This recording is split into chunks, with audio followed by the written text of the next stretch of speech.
Okay everyone, so today we're going to talk a little bit about the new fusion event that we have for Granyt, and this is always from the perspective of this obviously being a free-to-play account, so we're not really in the late game. And when we're talking about fragment versus fusion champions, and especially fusion champions usually means that you have a lot of work to do. Like, it's really a huge effort to get those, especially early on. So there's always that debate, is it really worth it spending all of your resources onto a champion, or are you better off waiting for another one? Does it really fill a slot in your lineup that you need to fill? So we're going to take a bit of a look at him and just going to theorize a bit about, is this something worth pursuing or not really? So as with most of the fusion champions, the problem is of course that we have a lot that we really need to get in form of champions through the events. I'm going to put the event schedule up at some point during the video here too, so you have a bit of an idea when to get what, and then we can fuse Granyt. So here's the new addition, a dwarf champion and legendary obviously. So first and foremost we have Aura with the crit rate increase for battles. Most of the time this is not really something that you're benefiting from. In most cases, if you're for example running an arena team, you want to have a speed aura, so you're not going to use that aura too much. Then we have the whole PvE content where this might occasionally be useful, but when you're building your champions just in general, you normally don't have actual use for that. Now when we're talking about the A1, you attack one enemy 3 times. With the hits you have a huge chance of removing buffs, and then you can also ignore target's defense. We have 3 books that go into this, and since we have multiple attacks, you can use him for example for Fire Knight as well, so it helps really to break through the shield.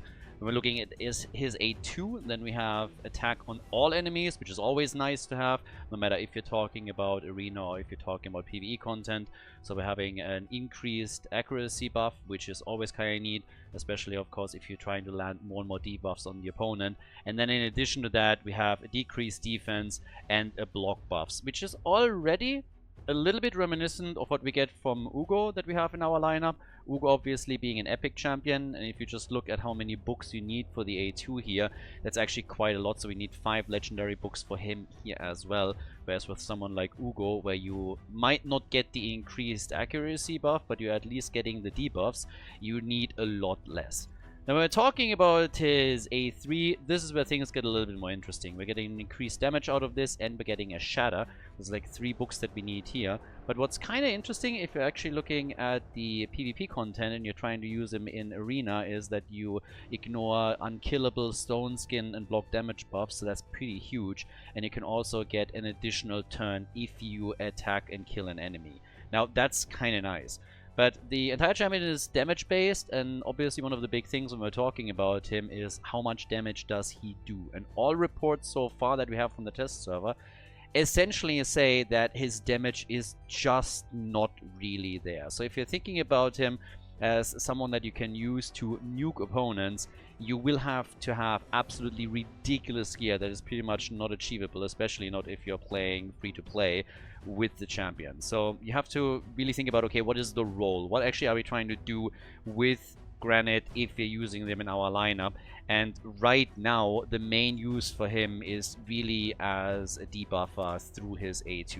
Now don't get me wrong, you're obviously going to get value also out of his passive, for example here, which is kind of nice. You have a lot of removing of buffs. You have at the same time the shatter and the increased crit damage. So if you're using him, you will have a massive advantage over using Ugo in a lot of PvE content. You can use him, for example, in your clan boss lineup, and he's going to make sure that you have much more damage output with the rest of your lineup. So this is going to be a huge benefit of him.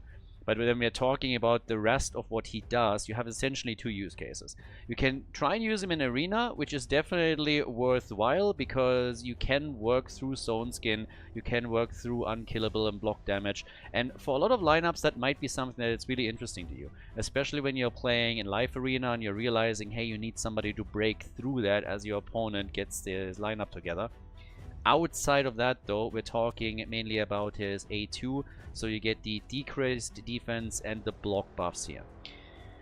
There's a little bit on a weird one, because on the one hand, if he had bigger multipliers and would do more damage, then that champion would be absolutely ridiculous, because in addition to him buffing your own team, debuffing the opponent, you would also have him as a massive nuke.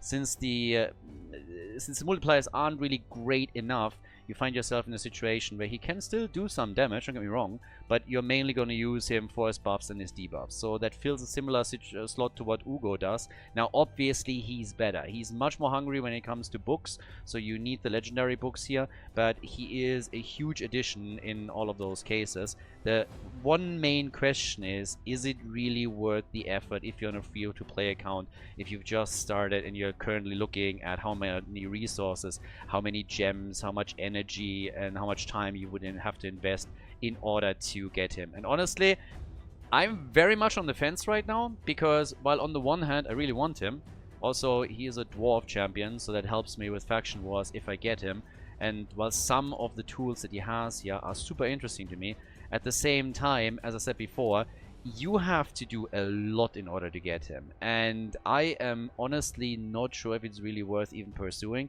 I'm at this point in time not even 100% certain that I can get him, because there's a lot that you gotta do with this. But for me personally, I think, I mean, I have to really toy around with it a little bit. I'm also interested what you guys think. If you're going for him, if you're just going to let him pass. If it was a fragment champion, I would probably try and get him. Now that we have him as a fusion champion, I will most likely let him slide, because it's just simply too much for me right now to invest, and the benefit that I get would be there. It's just not big enough given everything that I would have to do for him. Ugo is someone that currently still works for me. I haven't even gotten him to level 60 yet, so that's something I need to work on. If I would get Granyt, that would definitely be a fantastic replacement. I would absolutely love the buffs that he has on his A3 in particular, and the added benefit that you get in a PvP environment is obviously fantastic as well. I just don't think right now that, for me personally, he is currently worth all the effort that you have to go through. So, not quite sure what you guys think about that. Let me know if you're actually going to pursue him or not.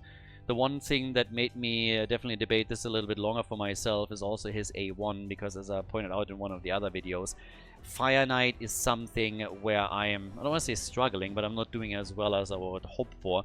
The issue is, it's not really a problem to break through the shield of the Fire Knight. My problem is turn meter control, and that is something that Granyt is not really providing for me in any sense. So I'm very heavily leaning currently towards not getting him. I think it is much more beneficial for me to either save the resources or use them for a few of the events that come in the process. I've been talking about trying to get more items when we're, let's say, going for the next dragon event and win a tournament, get myself some extra relentless gear, get the speed gear, and then build my lineup even further. But as much as I would like to add another legendary to my lineup and, yeah, buff it a little bit, I just don't think that I'm gonna go for him. Multipliers are not big enough to make this a huge damage champion. He has, of course, the survivability, but at heart he is basically a buffer and debuffer that comes with a bit of extra damage, but not enough to replace an actual nuker. So, not quite sure what you guys think about that. Let me know in the comments. Would be fairly interested to hear if you go for him, if you skip him, and also what your arguments are for and against him. Well, just a little bit of idea here today, a little bit of musing about the new Fusion Champion. Hope that you guys have a fantastic start into the week. And again, if there's any questions or any comments, post them into the comment section. And I'll see all of you in the next one. Bye-bye.